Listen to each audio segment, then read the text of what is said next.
In episode number 285 of the Reasons I'm Broke podcast, we cover AT&T's planned acquisition of Time Warner. We also have the highlights of what's new on Netflix, what's coming this month of March. And our comic book highlight this week is Super Sons number 13. All of this and so much more on today's show.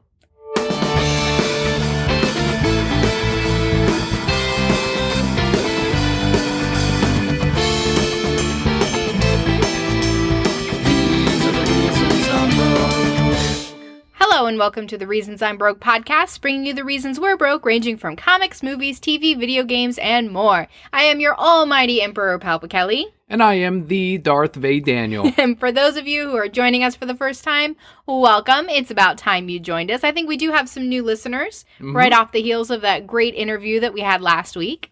Yeah, if you're one of those new listeners coming over from the Ian Flynn interview episode, if this is your second episode ever, thank you so much for trying us out again. We hope you find something on today's show that you do enjoy, something of value. But otherwise, the breakdown is, if it is your first episode, we go through some news first. We head into our What's New on Netflix, our Brokehead block of the episode, which is kind of the behind the scenes or what Kelli and I have been working on this week. We head into our Patreon shoutouts. That's our thank yous for making this episode possible in the way that it does exist right now with Alphonic and everything else. And then finally, we end the show. We cap it off with a comic book review, which, as you mentioned, comes from DC Comics this week. But we're going to kick it right off with some news. So as many of you know, I do work at a local comic book shop. Oh, and do you? You do? The distributor that all of these shops, the distributor that your favorite comic book shops use is Diamond. It's a bit of a monopoly. It's really the only game in town. There are some independent publishers that will deliver directly to comic shops like Alternate Comics. They have their own type of service. And I think eventually there might be something that does come up to kind of rival Diamond. But for now, it's not a bad service.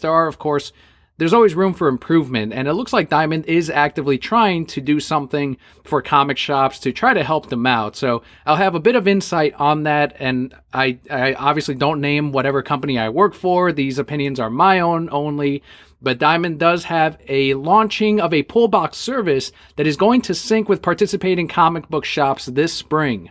The press release reads, quote, "Developed from the ground up to help customers place orders with their local comic shop, Pullbox handles monthly comic subscriptions, pre-orders for upcoming titles and products, and special orders from all Diamond's consumer pop culture website, previewsworld.com, while also providing comic shop retailers with the back-end tools necessary to manage their pull and hold customer base." End quote.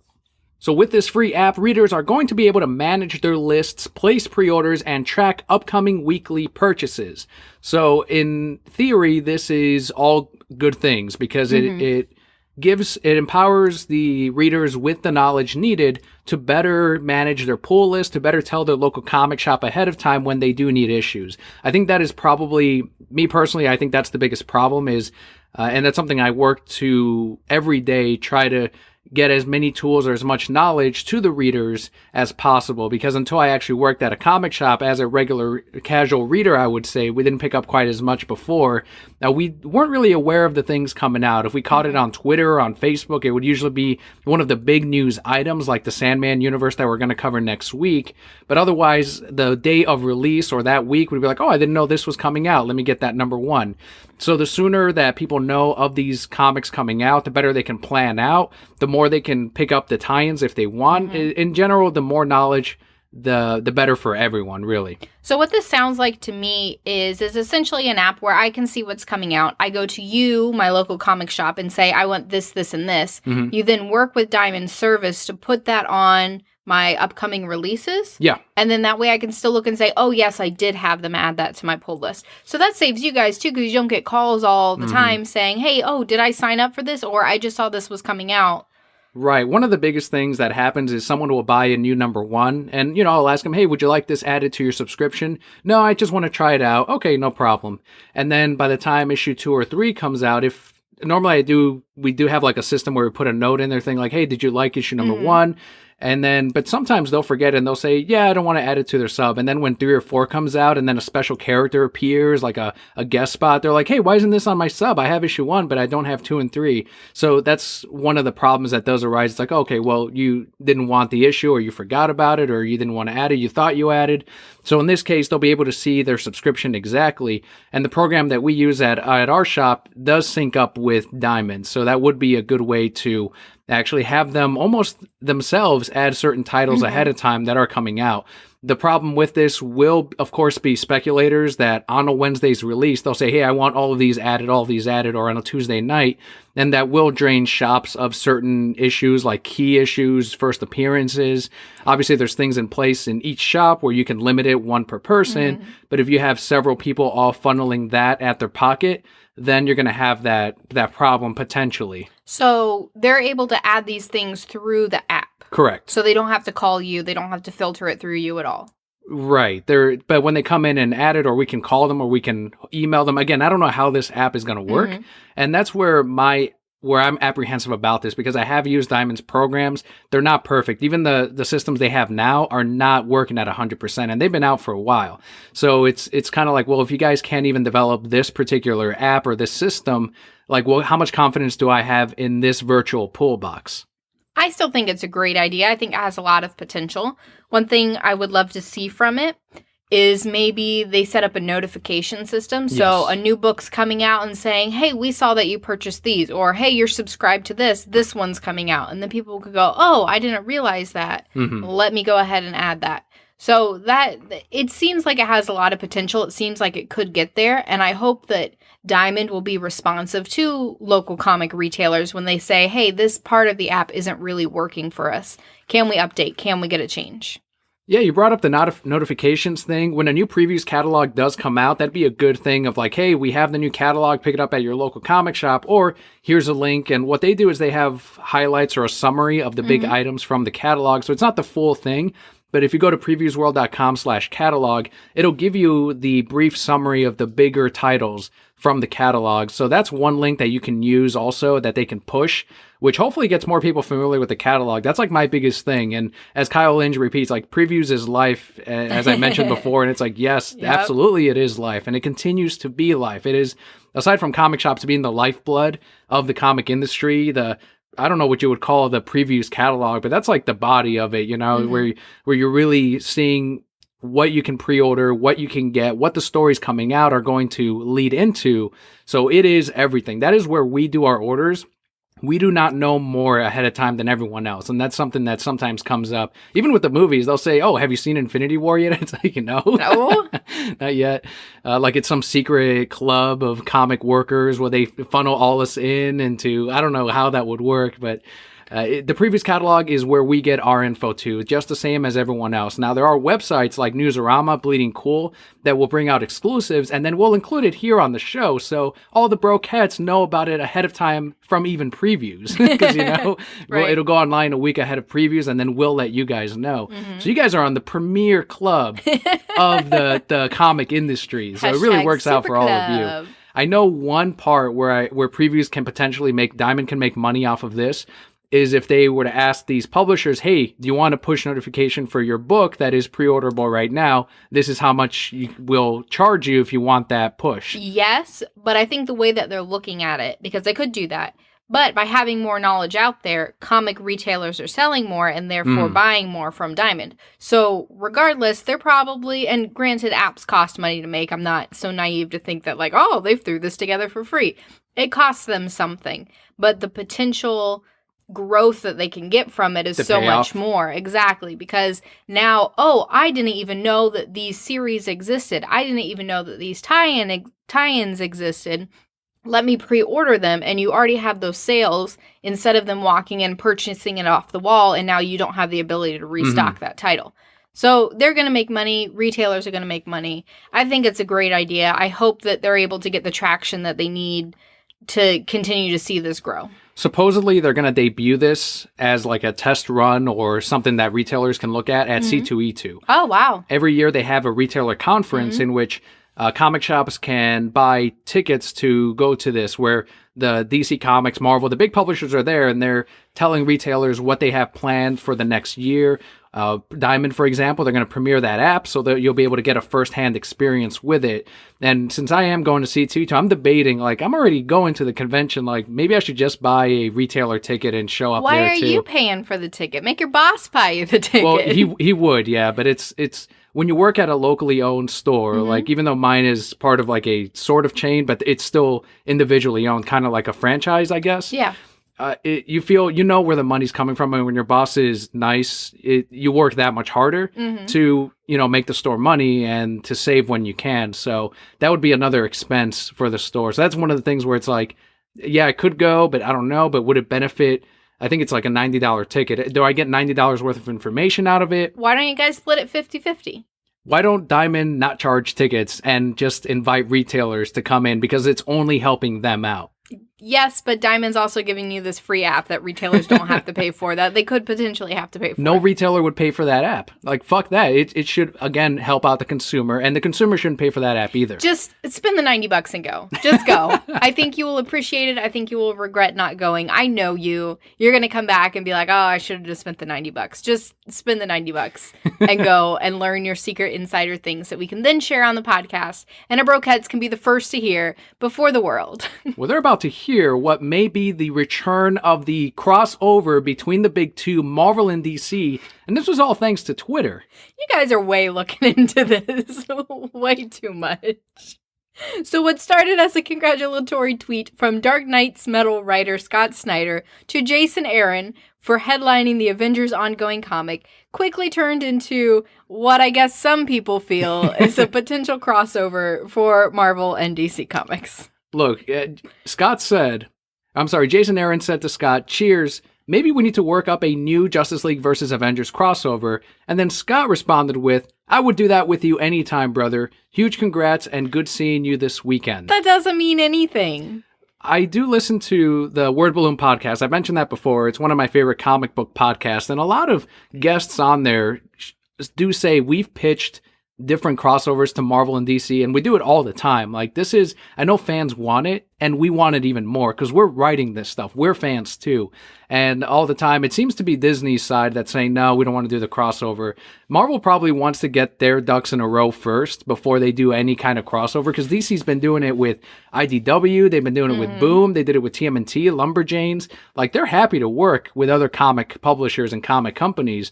But I think it's Marvel that's a little bit more apprehensive, especially now that they're going through a transition of power between what used to be the chief creative officer of Axel, and now we get CB Cebulski. So we're probably not going to see a crossover for maybe a couple of years, but it's kind of cool to see that the two writers that would headline this would probably be Jason Aaron and Scott Snyder, seeing that one has done the Mighty Thor, those have sold well. Scott Snyder, of course, is a rock star over at DC.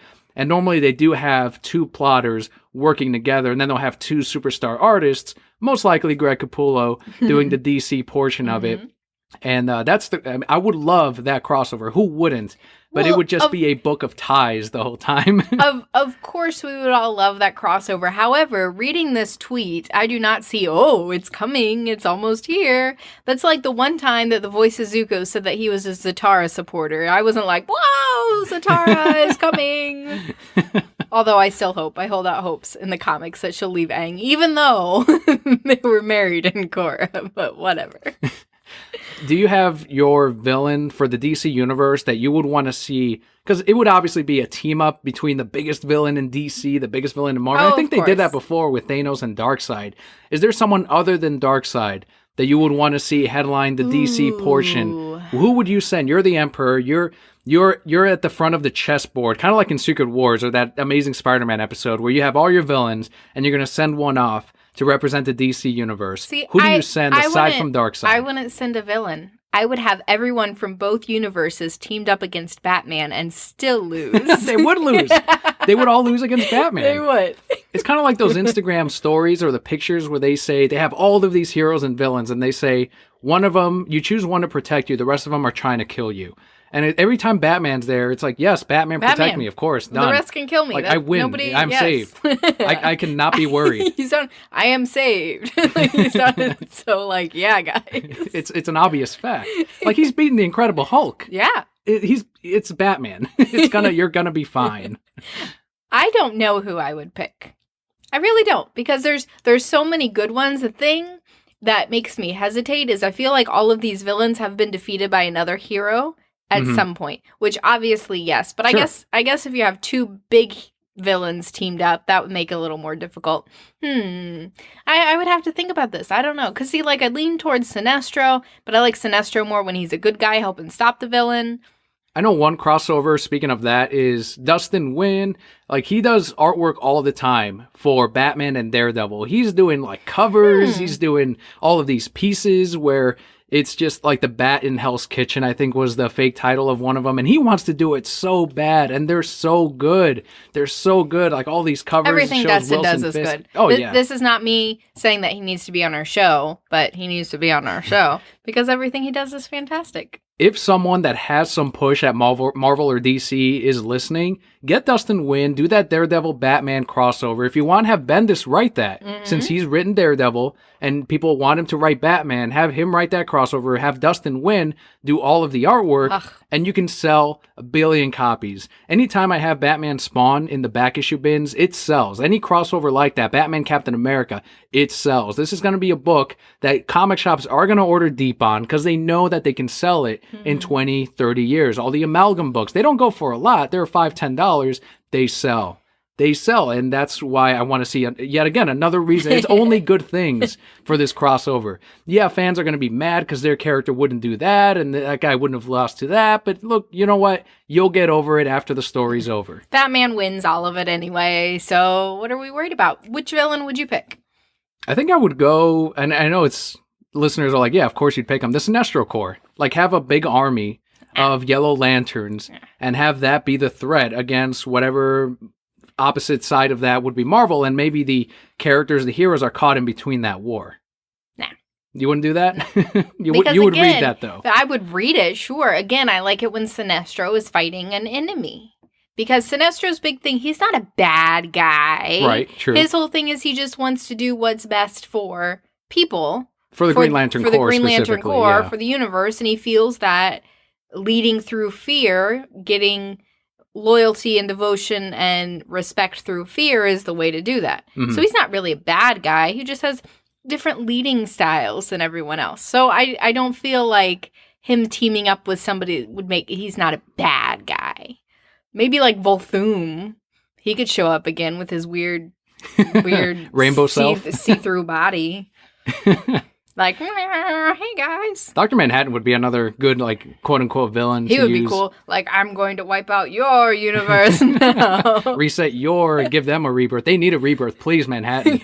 Give Marvel a rebirth. Take 10 years of experience out of their universe, just like you did with DC, and we'll all be good. Everyone will be happy. So, speaking of previews that we covered earlier, Marvel has in the catalog their own separate catalog within the thing. They have it separately, and that way they can sell it on the side instead of just buying the catalog. If you just want to read the Marvel bits, you can just get the Marvel previews, which it never made sense to me because they're $1.50, I think, and you can get the whole catalog for an extra $2, but whatever. But now DC is doing the same thing, which I'm not completely thrilled about, but it doesn't really change anything for me because I do get the whole catalog each month. So exactly like you said, beginning with May, DC will be separating its preview section. So it sounds like you're going to have the big old previews book and then a Marvel catalog and then a DC catalog inside. Yeah, if it's anything like the Image Plus, the DC portion could offer extra content like interviews, behind the scenes photos, artwork. So if they expand on it just being a catalog, which it is right now, then it's a good thing for me because then you can see the interviews. And again, it empowers the readers to learn more about the creators. That's the other big thing too, is a lot of readers are, and I used to be the same way, is I would read Batman, but I wouldn't be consciously thinking of, oh, who wrote this? What else have they written? Right. And it's only because we've gotten deeper into it that now we follow anything that Gail Simone works on or Dustin Nguyen, for example. We wouldn't be reading Descender otherwise. Like maybe we would have noticed it on the stands, like, hey, I think that's Dustin Nguyen, and then caught it, but if we hadn't, then if we weren't active on it, we never would have read it from issue 1. This sounds to me like another big push to get more information out there. So, like you said, they can purchase it separately like Marvel's. You probably have a good amount of readers who, if they could get just the DC highlights for $2, yes, sure, $2, throw that in there. Whereas this giant magazine, and if you haven't seen the previews magazine, it's giant. It's very daunting for someone who's only in it for Batman or only in it for this particular character. Diamond loses money on the catalogs, I learned. Yeah, well, I believe it because you got to pay somebody to make it, and I feel like they don't really sell that many, but what do I know? They do at my store. Like because you push it. Yes, everyone needs a catalog. Every reader needs one. They really do. Yes. So for the average reader, that would be a very daunting catalog. But if you could say, hey, I see you're picking up Batman, or you pick up Batman every single week, for 2 extra books, you can find out what's coming out, coming up soon, and there's some interviews in there and some additional information. That's a much easier sell. So I can see why they're doing that. And then again, you could go from that into pulling people into the previews catalog and looking at the whole thing. Oh, I see you've been picking this up every week for an extra $2, now that they're buying the $2 anyway. For an extra $2, now you can have this whole catalog and you can follow your favorite artists and writers. Yeah, I mean, it works, but again, I go straight into the catalog. I know you do, but for me, that would be daunting. Like, I don't even flip through it. You flip through it. But if you weren't picking it up, I would pick it up now because I read so many other things. But without you, then I would not. I'd be like, yeah, the DC one is fine. Let me read about Batman. So here's probably the part of the podcast that's going to be the most controversial. I don't know, you might agree with me, but with a lot of listeners and a lot of people have kind of spoken out about this, and there's no right or wrong answer. This is one of those things where I think you can make legitimate arguments on both sides. But if you want to lead us into what Joe Quesada said about pretty much online presence. So Joe Quesada, Marvel's chief creative officer, for people who don't know, has spoken out against creators listening to online fans. So a tweet from Joe read, quote, "I've seen cases where creators change storylines midway because of perceived online fan revolt. The inevitable changes made things worse and the stories weaker. I won't give you a for instance because that's calling out a creator and that's not fair, but I will tell you I've seen it more than once and it never works out well. When a creator changes something because of what they perceive as a certain outcry, it's artificial and it will fail." End quote. Do you want to talk about this before we continue with the rest of the news? Our thoughts on this? Yeah, I think we definitely should, because he is one guy that is on Twitter all the time and he answers fans and he will get into some arguments with them. The last time he did that was, and we talked about it too, was the cancellation of a lot of titles that weren't selling as well. People were calling him out on it, like, these sell less than these. How come you're canceling the ones that sell more? You're canceling all the female minorities and all this other stuff that was happening. And he went on there and his argument was the same. If these sell more, then we'll continue printing them. Like, we want these to succeed too, because one, we'd be selling more books, right, but two, you would get what you want or what this movement wants. I do think that I'm more on Joe's side on this one. I do think that people on Twitter are more vocal than the readers that actually read the books. Like, a lot of these people will read a headline, they'll say, "Oh, how come you're canceling that?" It's like, well, were you reading it? And if they were, it's like, okay, you've been supporting the book, sure, let's do it. But most of the time, it's people that just want to get on this bandwagon of hate, of Marvel hates females, Marvel hates minorities, they hate this, they hate diversity. And it's like, well, you guys you're not actively reading these books. You're just seeing an injustice in your eyes, which it is in some ways, because there's less of these diverse books out there. But again, sales are going to dictate that.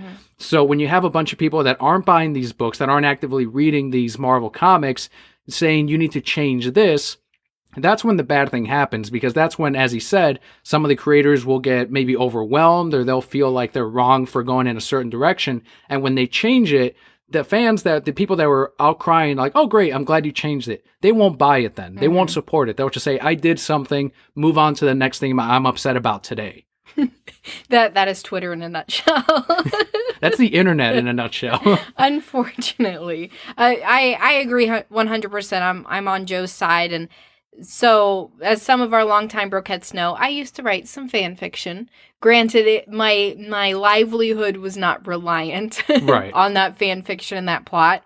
But I have found, and I'm sure other writers will tell you, when you come up with a story, when you come up with a concept, the story itself is almost alive in that as you're writing it, it takes a shape and it flows the way that it's supposed to. Mm-hmm. And if you try to push it out of that shape, exactly like he says, it feels artificial. It doesn't feel right anymore because you had this good thing going and this was the way the story was going and this is what the characters were doing because the characters are a certain way, people are a certain way and act a certain way. And when you suddenly have to say, oh, you know what, people don't like you acting that way, you have to act that other way. Just like you would with a person if you sat them down and said, hey, you're being an asshole, you need to stop. Well, now they aren't who they are anymore. Or, I mean, that's a bad example. But if somebody is a certain way, it's part of their character, and you tell them they have to do something different, then, yeah, you can tell that they're being different, that they're not themselves.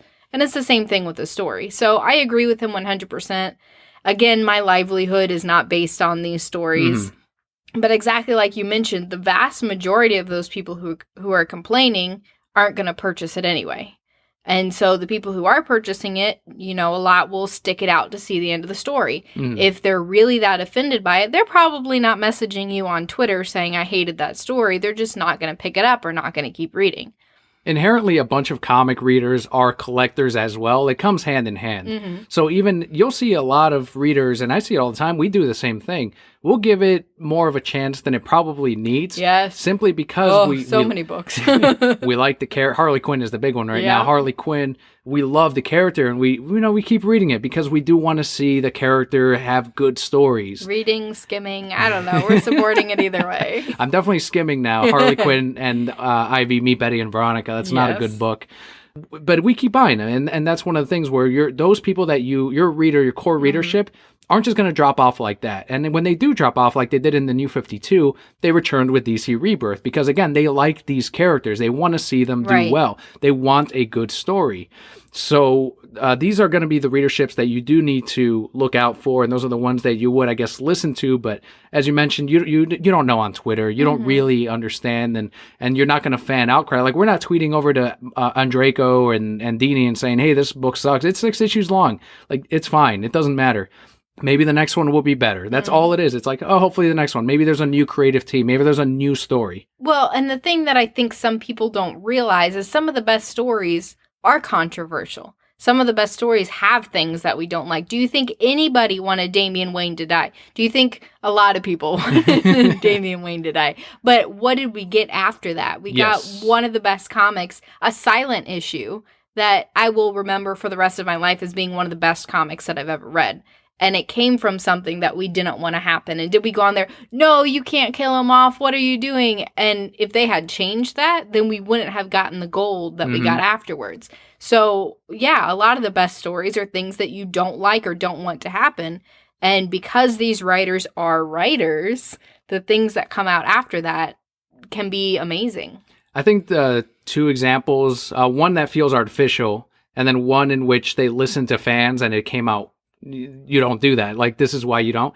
The obvious one is after the reaction to Batman v Superman, they went in a completely different direction with Justice League. And that's an example, much like The Last Jedi, where you had an expectation of, okay, this is the direction they're going.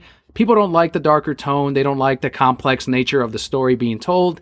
But, okay, tell your story, and you have your fans here. You have, like, Kelli and I, who were on board. And then they took a complete 180 with Justice League, with a smiling Batman, all these jokes, and something vastly different than what we got in Man of Steel and Batman v Superman, in this universe that they were setting up. Different than even Wonder Woman. Like, I know people like to pretend that Wonder Woman is that 180. It really isn't. And because of that, they got a lesser product. People that were going to hate on it anyway still hated it. Yeah. And then they alienated the fans that it did have, like Kelli and I. And then I think the other example, too, where something felt artificial was with Legend of Korra. With that final book where they suddenly shipped, was it Asami and Korra? That felt artificial to you and I because we've been watching all the books unfold. And then they had this bit that they put in near the end. And we were like, when were they building up towards all that. Never. And it's not a matter of, no, you don't like this relationship. It's a matter of this isn't the story that they were building into. So that's another thing where it's like that felt tacked on. That felt artificial. It felt like they didn't build into it. They did the same thing with Aang and Katara at the end. Yes, they did. Because the whole time they wanted Zuko and Katara together, and then at the end they said, oh, little kids like Aang and Katara, boom. Where if you look at the people like 15 to 25, we're all Zatara supporters, and we still are, and there's more fan fiction for Zatara than there is for Katang, but whatever. This is my sticking point today. Yeah, we're with Quesada again. I think he definitely has a point, and if you're a creator... You said Quesada, I'm like, no, there's Zutara, and there's Katang. There's no Quesada. If you're a creator on Twitter for any of the comic book companies, if you want to read the criticism or what people are saying, like Tom King did recently with the Wonder Woman story, and it was a 2-issue arc, and then he moved on to Poison Ivy. I don't think you should take that so much into consideration when you have your story to tell. Tell your story. People will, no matter what you do, people are going to either like it or not like it. No matter what. You're never going to have 100% of people saying, this was amazing, great job, thanks for listening. That's not going to happen. Even when you change it, you're going to piss off other people. So whatever your idea was, move forward with that. You're an artist. You're a creator. Now you got me thinking about all this internet hate, and you just got me angry. That's my soapbox. Can I have a weekly segment, Kelly's soapbox? Yeah, if you can keep that up. I want like bubble noises, like bloop bloop bloop bloop bloop bloop for my soap. But guys, stop being beach ants on the internet, criticizing other people. Did you know mom shaming is a big thing?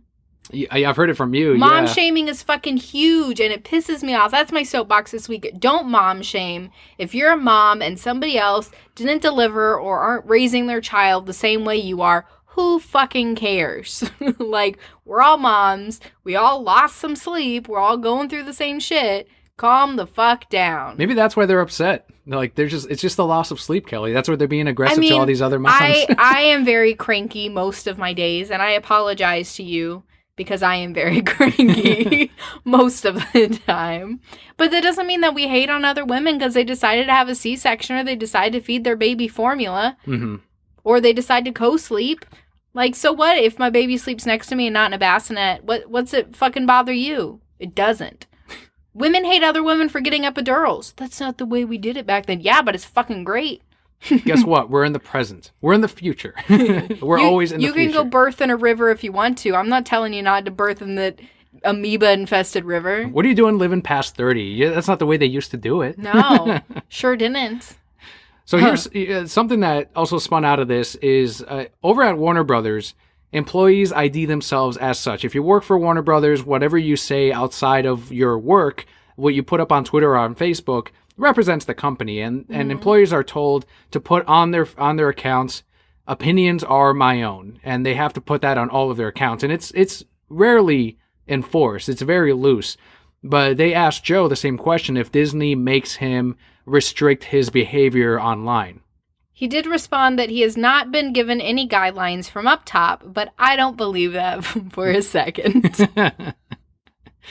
Yeah, I think that is it. I think we answered the big question of how influential should fan outcry be to a creator, and I think very little, if at all. Again, tell your story, craft your artwork, and go from there. People will move on. They'll find something else that they're going to have an outcry about, that you'll know that you created the story that you wanted. Why don't we outcry about, like, real problems? Because this is an escape, Kelly. And we're not going to talk about real problems. And I'm not talking about real problems, but I'm just telling Twitter as a whole, outcry about some real problems, okay? Not, oh, I don't like what they did with that character. But then I wouldn't have news. I need news. We wouldn't have any Nerd Rage reactions. That's true. We wouldn't. So many good things would be gone. See, some good things come out of this. We spin some gold out of all this negativity. Negativity. Before we move on, do you think that there's any problem with companies telling their employees that they have to say that their words are their own? I don't think so. When I used to teach briefly, that was one thing I learned. And if you become a teacher, and tons of credit, of course, to teachers, not only because that's something that I was working towards, but I also saw firsthand that you really can't have a public personal life, if that makes any sense. Whatever you post on Facebook, whatever you have posted on Twitter, the fact that I have a podcast right now could fuck me over in many jobs in the future. You know, that this is on record. Even if I were to delete every episode, it's somewhere. Someone has a copy. So I think it is smart of companies to say, look, if you are going to have an account and you're going to talk about the things you work on under our umbrella, you should have an opinions are our own, because you are representing the company. I think that's to protect the creator as well. It's not just for the company. Oh, I agree 100%. I don't see any problem with that. And that's why I'm a little surprised that he's saying that Disney doesn't make them do that, because Disney is a company full of heritage and integrity and, you know, certain standards. So, yes, I definitely think that they make them. But what people don't realize, and I see a lot of my employees do this, is they don't realize how far social media stretches. So I have had some of my employees post negative things about myself, attacking me personally on their social media, and I'm not following their social media, but somebody else is. And all it takes is that one person then going to somebody else and saying, hey, this was said, and yeah, that's it, you're done. Like, that can hurt you, exactly like you said, in many number of jobs. So I think that's why, I mean, we give our opinion, but we're also very careful about what we say on the podcast. Some weeks less than others. Yes. Most weeks less than others. So we have another acquisition in our hands. We talked about it last year. Yes. But Time Warner is up for sale. And in 2017, we talked about AT&T being the potential buyer to Time Warner, which would also include Warner Brothers, DC Entertainment. But what began last year has not gone through yet. So there are rumors that the plan is for Time Warner to actually break the company up, the divisions up, into smaller sell-offs. And this is all according to The Wrap. DC Entertainment was not named as a sell-off, but it does operate under Warner Brothers, and it has since the 1970s. So whoever buys Warner Brothers, that portion of Time Warner, would inherit DC Entertainment as well. Disney. Someone brought that up on the Discord. That would not be allowed. That'd be a monopoly. The fucking Fox thing shouldn't have been allowed either. So who knows, if they allowed that fucking bullshit, then they fucking would allow that goddamn acquisition with Time Warner. Yeah, if Marvel Studios started doing DC movies, you can bet those fucking movies are really going to start blowing. You thought Justice League was bad? Imagine the Avengers with the Justice League. Like the Justice League was still not Avengers, believe it or not, because it wasn't 100% Joe Whedon. The press conference goes, and now that we at Marvel Entertainment have bought the DCEU, we will have Joey Whedon on every movie. And thank you. I'll be like, thankfully I have my comics. That's the world I can always live in. The movies aren't everything. Like, eventually there's going to be a reboot. Eventually there will be a different Justice League, a different Batman. Matt Reeves hasn't left Batman. We're still getting that. But we'll see what happens if AT&T buys them. Who's not to say that there won't be another bigger company that does, make for a buy on Time Warner. And it definitely won't be Disney, not with them recently buying Fox, Star Wars, Marvel. There's not enough money, even for Disney. Maybe there is, but... Pretty sure there is. They just got to start, tapping into the resorts and the hotels. Either way, we won't see for many years what the effect of this acquisition will come out of. So The Wrap had some more news for us, besides that little tidbit. According to The Wrap, there is no immediate director replacement for the Batgirl live-action film after Daniel's favorite director, Joey Whedon, has departed. The Batgirl was still in very early development and would not have released until after Matt Reeves' Batman or Chris McKay's Nightwing, so it's not surprising at all that they didn't already have someone lined up, because this wasn't something that's, oh shit, we have this schedule to start filming this year, we need to get someone on. And studios can do that. They did it with the Solo film. They immediately got, what's his name from Happy Days, Ron Howard, to finish off the rest of the movie. Who was he in Happy Days? He was the main guy, the redhead, I guess. I don't know what his name was, but he's the main guy, not the Fonz. All I know is Fonz. Not the Fonz. And the theme song. Sunday, Monday, happy days. Tuesday, Wednesday, happy days. I don't think that this means that Batgirl is canceled. I don't think that this No. is any indication of that. It's just all part of this is very... He didn't even have a fucking story written. Right. As we supposedly heard, he didn't have a fucking story written. And right now they're still hunting down screenwriters. They're hunting down many early pieces in development. And if we know anything about movies, we've seen it with superheroes. It's a very long process and things can change. And things will change depending on how well the Batman does and how well Nightwing does. So keeping on with some movie news, something that I never thought I would see in my whole life, Daniel. I can die happy now. Like, raise our son and raise him well. According to The Hollywood Reporter, 20th Century Fox is developing a solo Silver Surfer film. That alone, you can die happy. I mean, that's pretty cool. But, what's this? It's written by saga writer Brian K. Vaughan. Whoop! Your favorite writer of all time? I'm just an outline now on this dresser behind me. Just, like when people explode and they're just outlines left. That is me from my happiness. I'm glad I was able to break the news to you myself, because I said they're doing a solo Silver Surfer movie, and you're like, oh, you were so happy. And I said, and it's been written by Brian K. Vaughan. You're like, oh my God. And then I died right there. I turned into dust. And I went... And you just have your son to remember me by, but he doesn't look anything like me, so I don't know how you remember me. You know what we wouldn't have gotten this out of? If Disney was doing this. Yep. 20th Century Fox. Even though we've gotten the recent acquisition from Disney, and that's not going to go through again for several years, 20th Century Fox's plans for characters like the X-Men and Fantastic Four has not been affected by this buyout. They're still going to move forward as they still control these properties until the final year. So make the money while you can. Absolutely. Make these movies that Disney probably won't make. Brian K. Vaughan's Silver Surfer to that fucking quality? Hell fucking yes. If they did something like All Red's Story where I get to cry and sob at the end... That final issue had better be the final scene to this movie. And you'll have yourself just like one of the best comic book movies of all time. I'm still crying. It'd be so good. Look, these are real tears in my eyeballs. Real tears. So I'm guessing that's what you want to see. You want to see Dan Slott's story adapted into a live-action film by Brian K. Vaughan? No, let Brian do what he wants. Brian's going to do a great job. Brian is... Have you read Saga? Do you know what my favorite comic book is? He has another book coming out. It was in the latest previews What is catalog. it? I believe it's called Borders. I don't care. Get it. What's it about? Illegal immigration. Get it. It's a sci-fi story, too. Just get it. Cool. I just saw a really cool picture, by the way. So I clicked on one of those 50 pictures to brighten your day. And I was like, all right, whatever. And it was a picture of a fire truck in Texas putting out a fire in Mexico. So they were just shooting their water over the big ass fence. That's cool. To put the fire out. I was like, this is so much fun. It was really cool. They had some nice heartwarming. There was another picture where a dad goes out and spreads bird seed outside his wife's window every morning in the shape of a heart. And then all the birds come and eat it. So when she wakes up every morning, she sees a heart shaped of birds.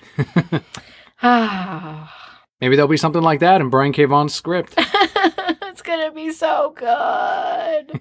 Who's Thank directing? you, 20th. We don't know yet. You know what would ruin it? Joey Whedon Yes. is the only one who would ruin it. The single person who could ruin a Brian K. Vaughan script. But it would be very difficult for him to ruin a Brian K. Vaughan script because Brian K. Vaughan would still shine through the darkness. It would still not be a good movie. Let's get that right. No, not a good movie, but if you broke down the story, if you looked at the original script, Screenplay, yeah. it would be great. Good for Brian K. Vaughan. I'm happy that he's getting this work and making his money. When are they going to do the Saga movie? I want a Saga TV show. with the lizard. Sucking its own dick, yes. I'll say it for you. Or Sex Planet. Or Abortion Planet. That's a good way to end the news. That's a good Abortion Planet. Let's head into our What's New on Netflix for March 2018. So guys, keep in mind, this is not the full list. This is just our highlights, things we enjoy, things which pertain to the show. For a full list, you can just Google What's New on Netflix March 2018, and you can read everything right there. So Zack Snyder's very own 300, Cool. adapted by Frank Miller's original comic book, is heading to Netflix. Something I definitely want to watch again. This is Sparta! Have you seen it? Yeah. What'd you think?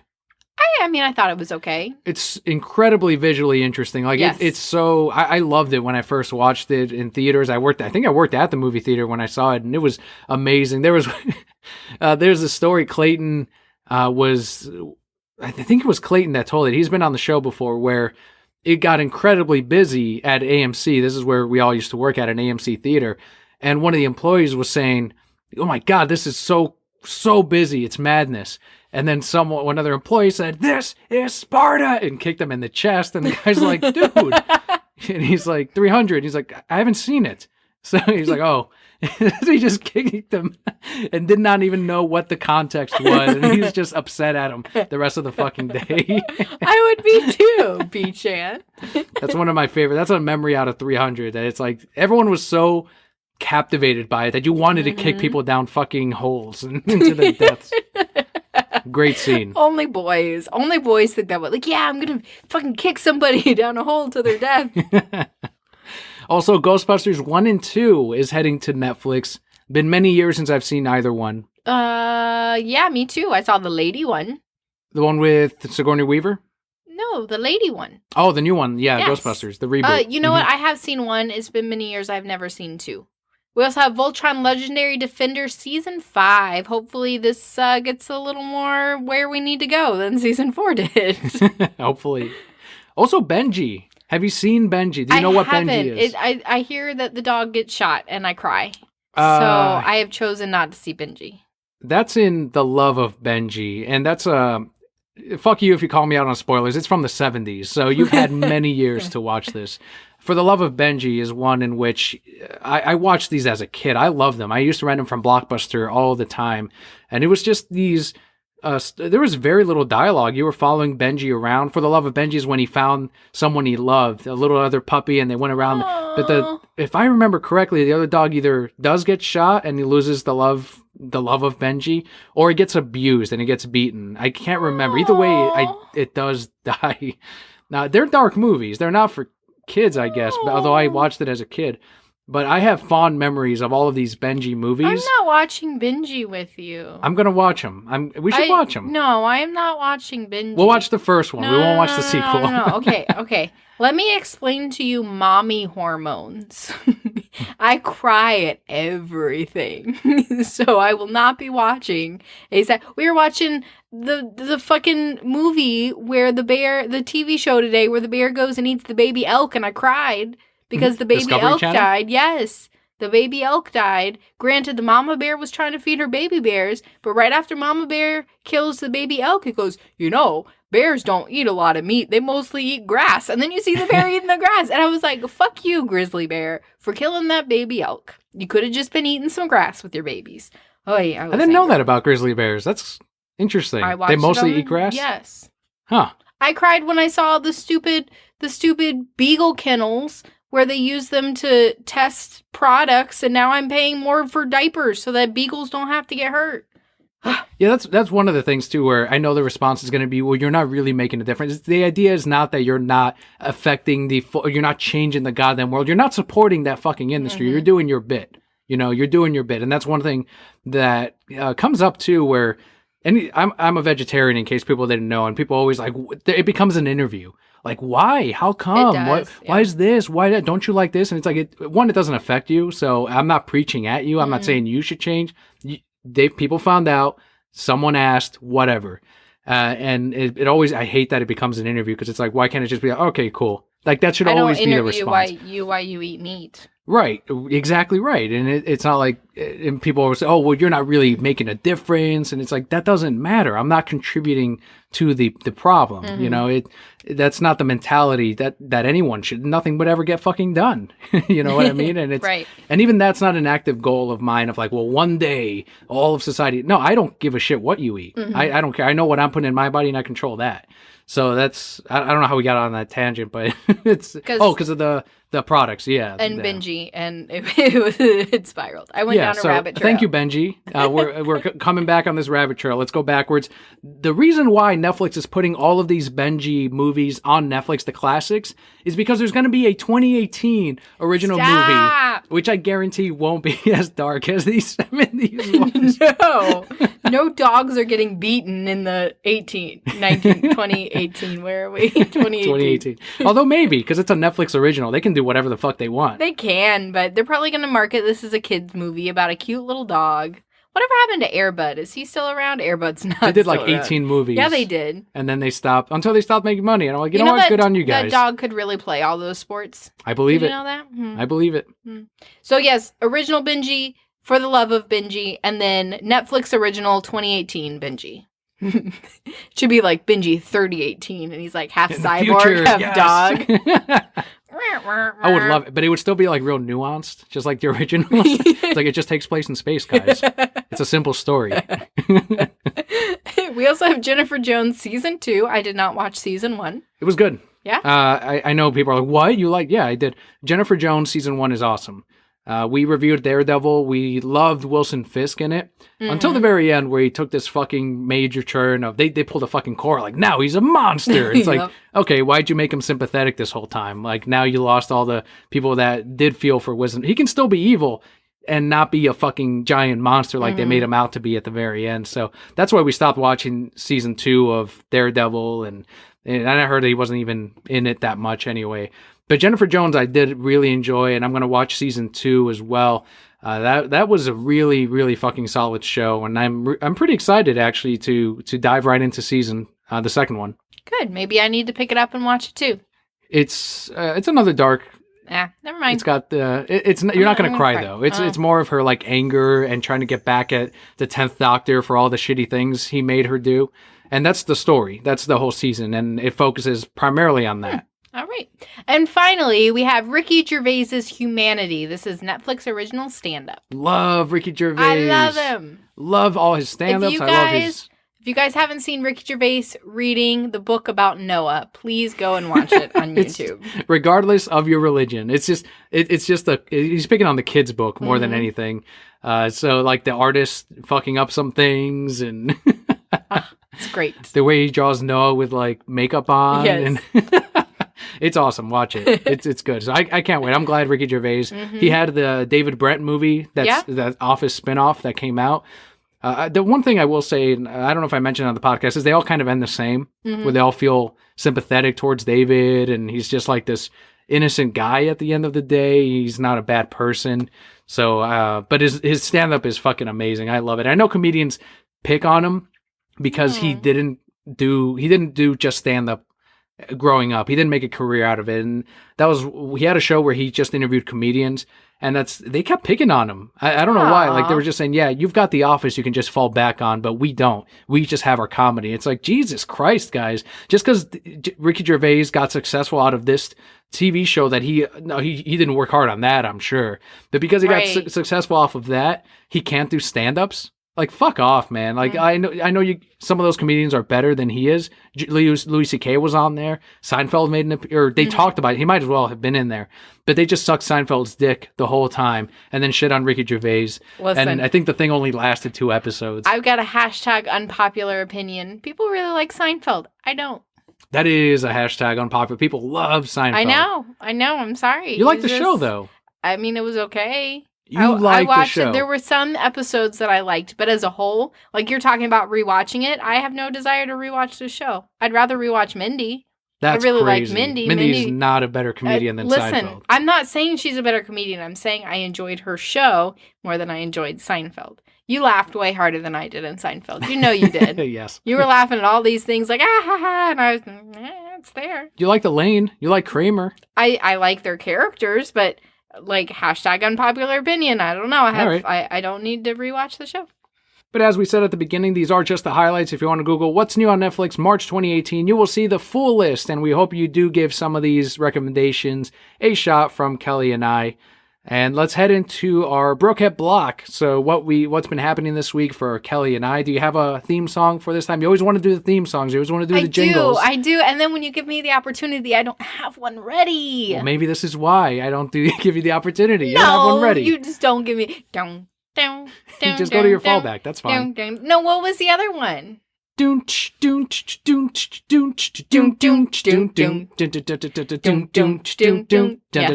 go. That's the official theme song. Thanks. I mean, I could do like cruising on down Main Street, because I haven't watched enough School Bus. You got to do a hip hop version of it. It's Dung dung dung school bus dung dung dung dung dung dung magic dung dung dung.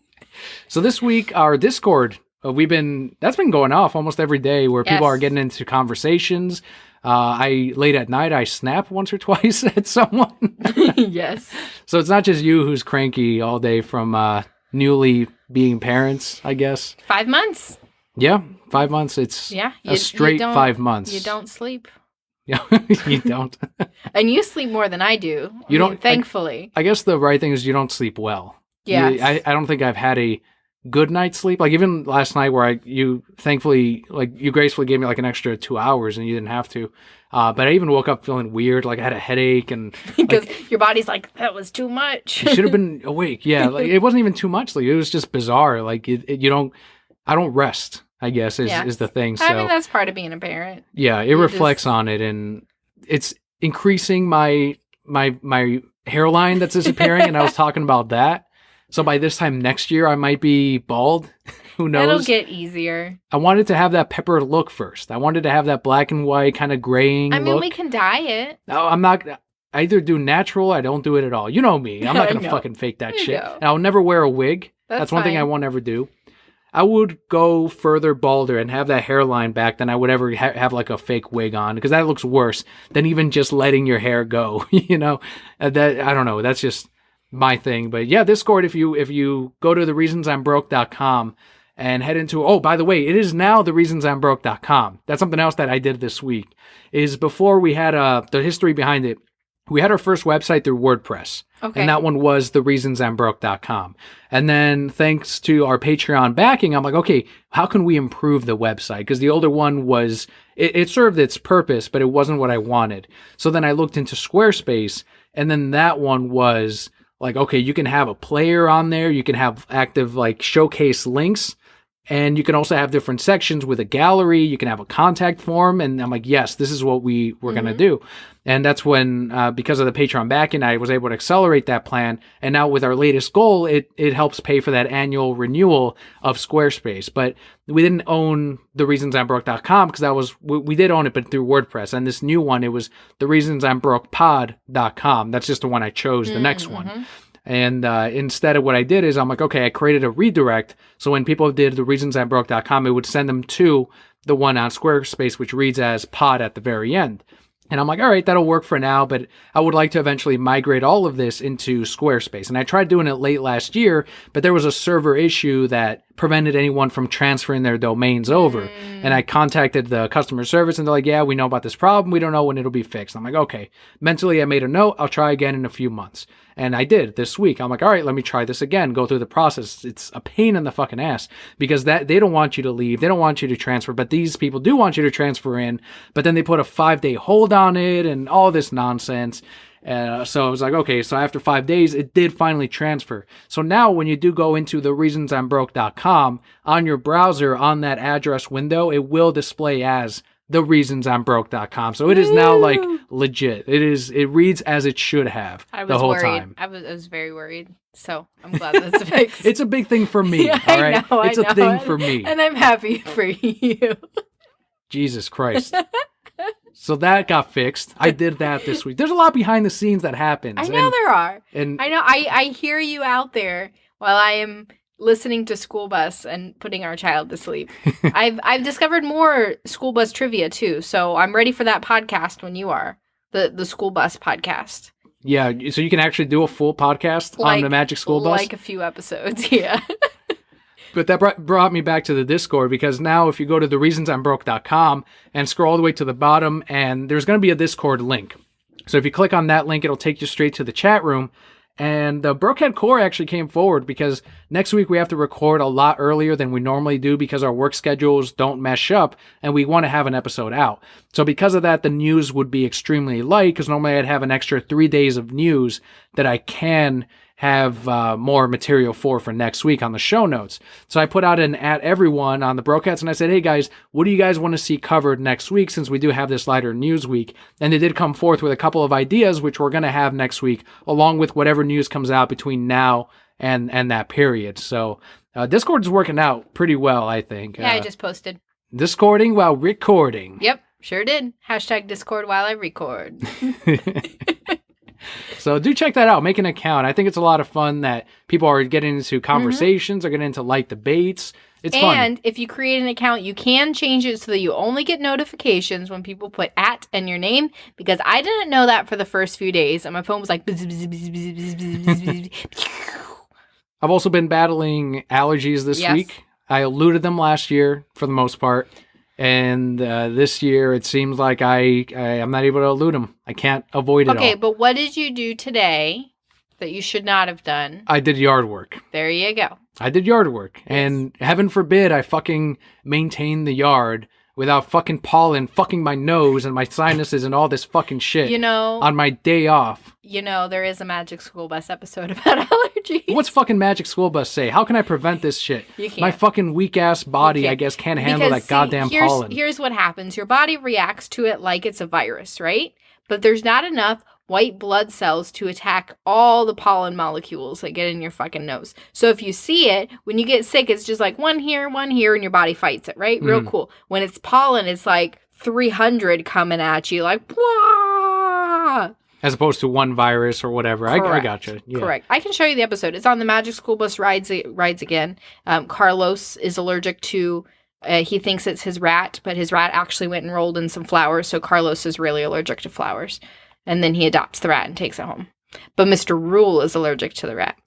I will be proud of Leo if he doesn't have, like, these allergies. And the chances are he won't because he's growing up in Florida. Mm-hmm. So he's exposed to this all the time. He can develop those immunities. I guess if that's how it works, I'm not sure. I grew up in Chicago. There weren't all of these various plants up there that you have down here because we have harsh winters. Shit can't really live. A lot of shit can't live through those winters. I know. I remember. But you hear it's all year round, bitch. Let's fucking do this. Let's develop some crazy ass fucking tree that your non-regional ass can't handle. Granted, I will say though that at least you only have allergies for like 3 months out of the year. I know some people who just have allergies all year. Fuck, I would not be able to. My boss Aaron has that. Like even if it's too dusty in his area, like it'll start messing with his nose. I don't know how you can live with that, but I guess, if I didn't have allergies, I wouldn't know how I could live with this shit now, which I'm barely going through. Yeah.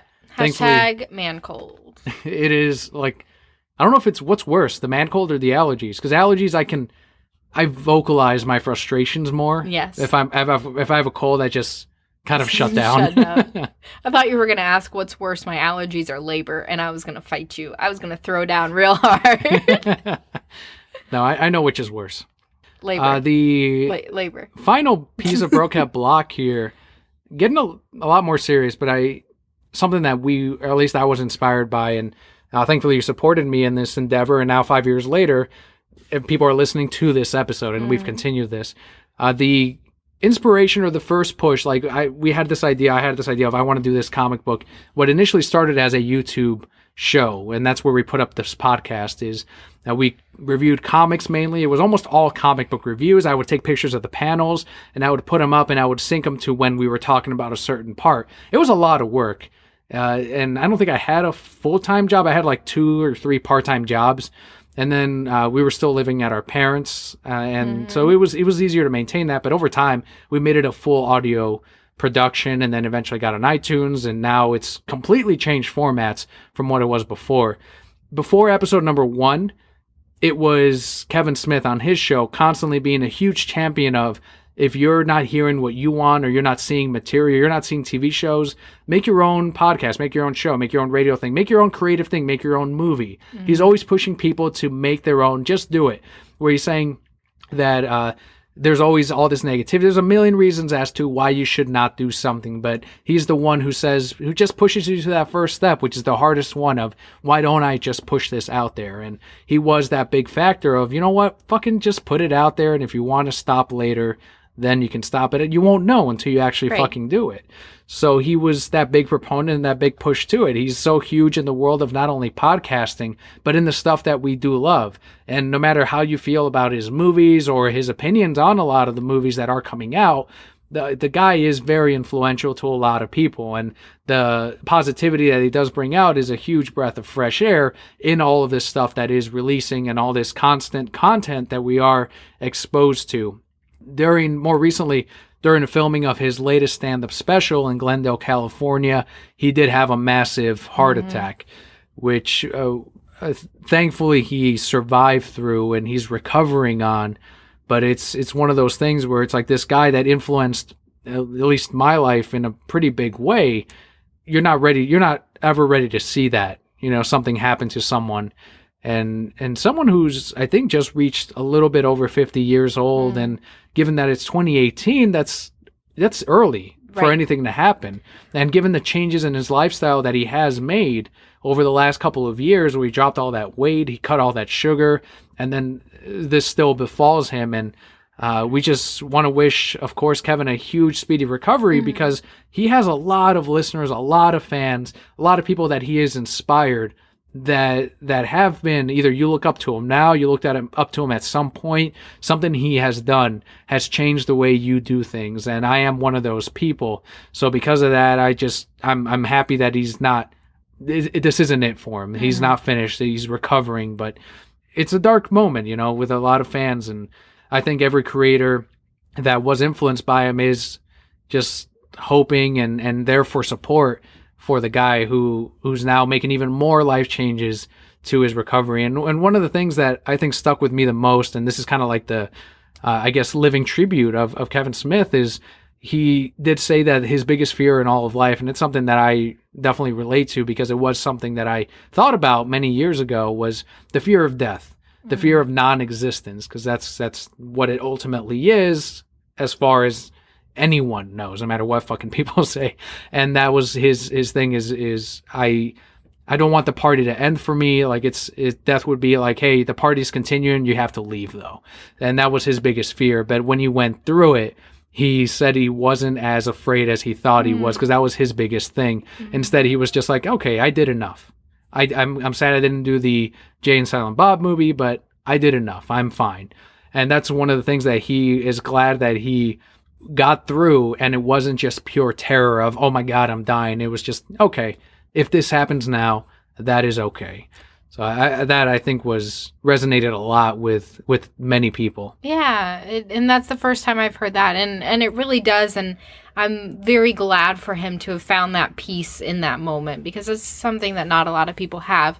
And of course, we send our well wishes. It's terrible that this happened to him, because like you said, he is such an influential person for us. But I hope that he can take this situation and do even more with it. Like I'm sure he will. Yes. To continue to influence, to continue to create, to continue to make those life changes that he needs to, so that this doesn't happen again or become a recurring thing for him. And I think he's the type of person where he will do those things. So yes, this is a dark time. This is a sad thing to see happen. But I can't wait to see how this changes and becomes something even greater. Yes. Because of it. That's exactly it. Kevin Smith is the kind of guy who will use this as fuel, and it's almost like a second chance type of thing, or a continue, if you want to get video gamey, where now anything he does from this point forward is just like bonus time, just like, okay, get everything. It's just, and you see that with a lot of people that survive cancer, with heart attacks, with any life-threatening things, of like that next day, just everything, the grass looks greener, the skies look bluer, like even a hot day is beautiful because you're there you exist to experience that hot day, you exist to watch that movie, you exist to listen to a show, you exist to even recognize a thing. Existence is massive in itself. So to know that you can take that time in that period and create, someone like him who is an artist, like now everything he creates is just like fast-tracked and bonus and gravy and everything. So I'm glad that out of him we're going to see some amazing things from an amazing creator such as Kevin Smith. So I'm excited for the next year of Mr. Kevin Smith. So thank you for not leaving us yet. Kevin, the world could not handle that. If you're listening to this show, Kevin, first retweet us on Twitter.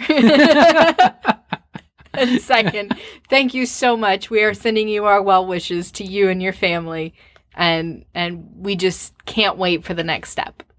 And our thank you portion of the show before our comic book highlight is our Patreon shoutouts of the week.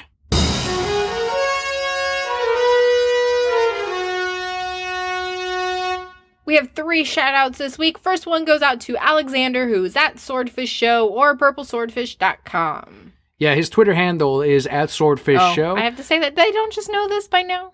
Every social media thing now is using the at thing, so even Facebook has that going on too. Yeah. So on Facebook, we're at The Reasons I'm Broke if you wanted to type that in.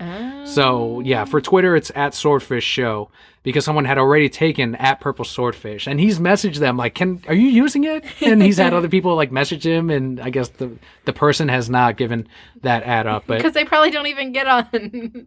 I don't know the full story. I feel like he told the story where they said no, or I don't remember, but he's at Swordfish Show. Regardless, follow him there.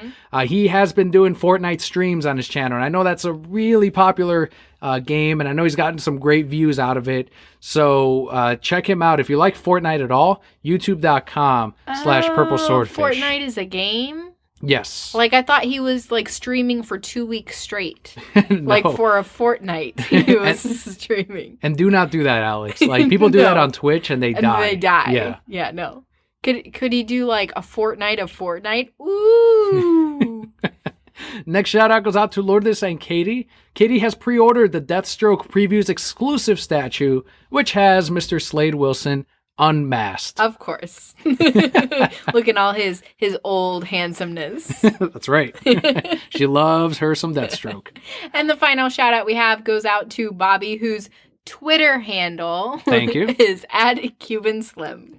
He was the first Brocat Core member to come out and thank Ian Flynn on Twitter for his Sonic the Hedgehog interview appearance. The first one was Mr. @CubanSlim. Bobby, thank you so much for thanking Ian on Twitter. It's someone that interviews on another show. I'm sure that means a lot to, this is awesome that we have, that the listeners appreciated the appearance. And again, he did it out of his own time. That's all Ian Flynn.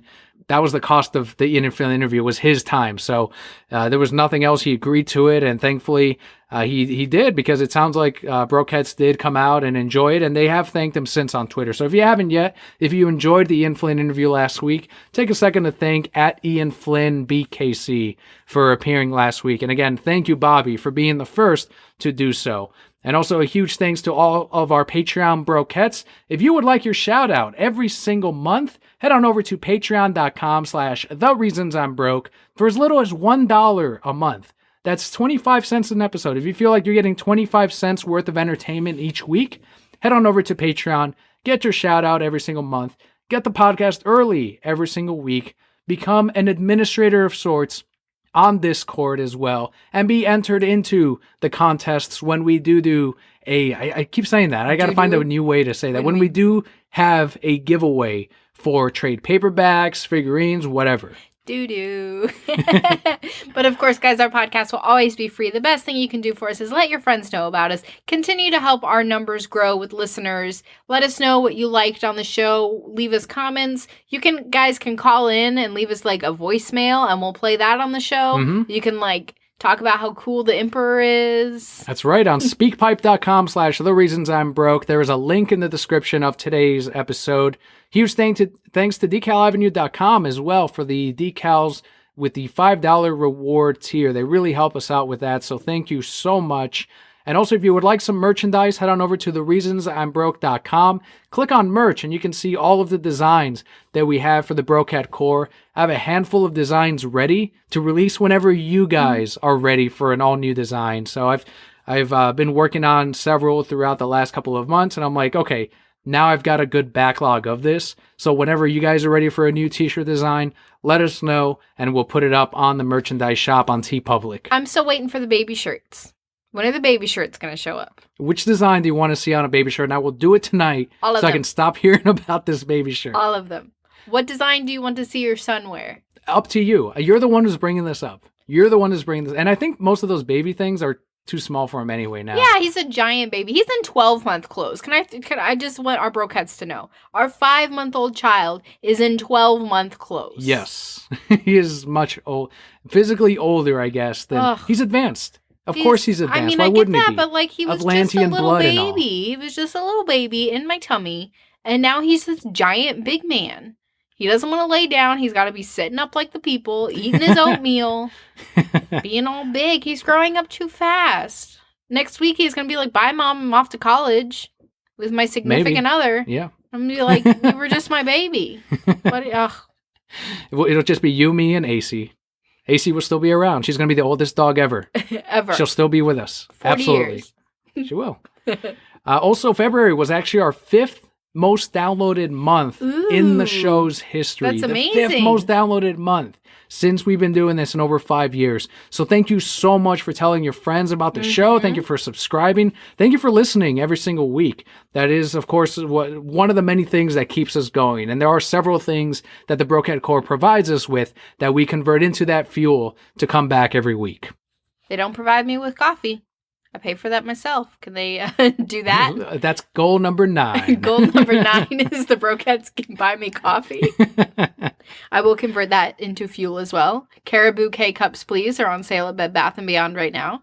The Chingadera store. The Chingadera. That's right. I told Leo that when we walked into it last time. I'm like, Leo, this is a Chingadera store. It truly is. He was just like, looking around. So with that, let's head into our comic book highlight of the week.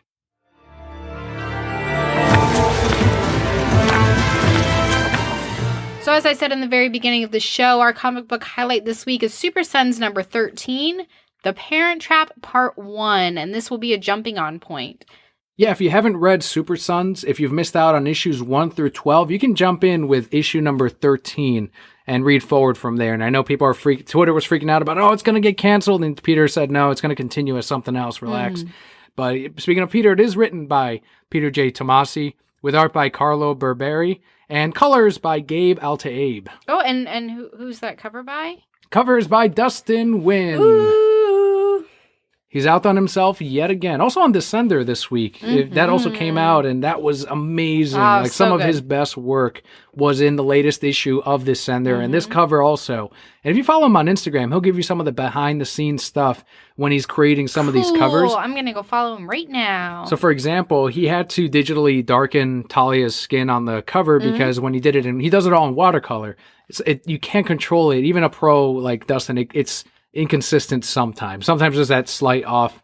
And that's why we have these things like Photoshop, to really get it as close to what you had in mind as possible. So this is the return of Talia al Ghul, who is very closely tied to her beloved Batman and, of course, Damian Wayne, who is their love child between Bruce and Talia. And she is seeing Damian Wayne's potential being squandered because what Batman and Superman agreed to do is to take Jonathan Kent Jr. and take Damian Wayne and put them into regular schools so that they can, one, become humbled to the fact that one is super powered and one is super intelligent, but two, also, this was, I think, a discipline too. It was like how they got into trouble was you have to go into we'll let you go out, fight crime if you agree to do this. And this was kind of how they were parenting Damian and Jonathan. And this is the fallout of that. This is Damian like, I'm smarter than all of these fucking kids. And John Kent was like, you got to stop pretending like you're better than everyone. And as a reader, he is better than all of these fucking kids out. He's better than Jonathan Kent. But I think the reason also that their dad puts them in there so that they understand regular people a little bit better. And by Damian acting like he's better, that he's not going to learn that. Right. Yeah, it's a good life lesson overall because, one, Jonathan Kent is learning that how to act like Clark Kent, but in school. And I think it's a really neat idea. Like, this is how he learns to fall over if he gets pushed a certain way. Whereas normally, you could fucking knock these people into the moon. Like, fucking kill him, yeah. And then for Damian, it's going to have to be him learning to be Bruce Wayne, a millionaire playboy. He's got to learn to play dumber than he really is. And that's what Bruce Wayne does. So as the son of Batman, of course, he's going to, with the perfect genes of Talia and Batman merged together, you create this perfect little baby, the best Robin of all time. Yeah, you've got to kind of tone him down a little bit in society, and they got to learn how to do that. This is also the story of how Jonathan Kent learns that his best friend is a fucking murderer. He's murdered many people. Lots of people. Talia called him the murderer of 1 million. I don't know what she said, like 1,000 people or 1 million people. And Damian says, look, they were killers too, but don't worry about that. Like, this has nothing to do with you. And I think one of the best parts of this book so far, and again, it's Tomasi, the team that Gleason and Tomasi worked on that Batman and Robin series that was one of the best in the New 52. And this is him saying to his mom, I'm not going to turn my back on father. So we've gone down that road before. And instead it's Talia saying, you're being squandered here. He's not raising you right. So I love everything about this issue in particular. What'd you think? I mean, Talia's there. She is. Did you enjoy it? I mean, I like Damien. And I like Jonathan Kent. They paint Talia in a bad light. Yeah, good. So there you go. All right, then it was great. Oh my god. The climax to this, and if you guys don't want to hear, like, cover your ears for 5 seconds, is they now have a new plot that Talia is trying to kill Lois Lane. So they're going to go off in that direction. I think that's going to be great because Lois can stand up for herself. I think she's going to fight back a little bit and possibly hold her own. But the boys are, of course, going to go, and we'll see that toe-to-toe where, in the end, no, Talia, we're not going to do what you want, you beach ant. I think it's going to be, the way they're writing this, it's going to be another life lesson learned, not only for the Super Sons, but also for the parents. I think Talia and Lois are going to come to like an agreement of, this is probably best for our kids. Yeah. And I can't wait for that particular payoff in itself, because you do see that the parents are also growing. And I think that's what we love the most about Super Sons and Batman and Robin and Superman. My favorite DC book is that they're, not only are the kids growing, but the Batman and Superman are also becoming better parents. And we're seeing that unfold. And that's how you fucking tell a story. That's how you develop a character. Right. So once again, if you haven't read Super Sons, jump on in with number 13, The Parent Trap Part 1. And that is our comic book highlight this week. It may not have been an awesome interview like last week, but we're going to try to have one of those once a month. That'd be great. I'm, as you guys know by now, longtime Brokettes, there's always stuff happening behind the scenes outside of what you just hear here. So I did it fucking again. Another word repeat. Here. But we're going to give it a shot. We're going to try to get an interview once a month. It's more difficult than it seems. Yes. So again, it's not always going to be as easy as Ian Flynn's of, I'll do it whenever, during this time period at the cost of my own time. Sometimes it might require more or less, or it might be a little more delayed, but we're glad we got that positive feedback from the interview. Again, if this is your second podcast episode of The Reasons I'm Broke, we hope you enjoyed. We hope you found something to take out of it, and we hope to see you next week as well. But for the rest of the Brokehead Core, thank you so much for joining us again. I am Darth Vader Daniel. I am Emperor Palpa Kelli. We'll see you next week, and Brokettes, always remember, all will be well.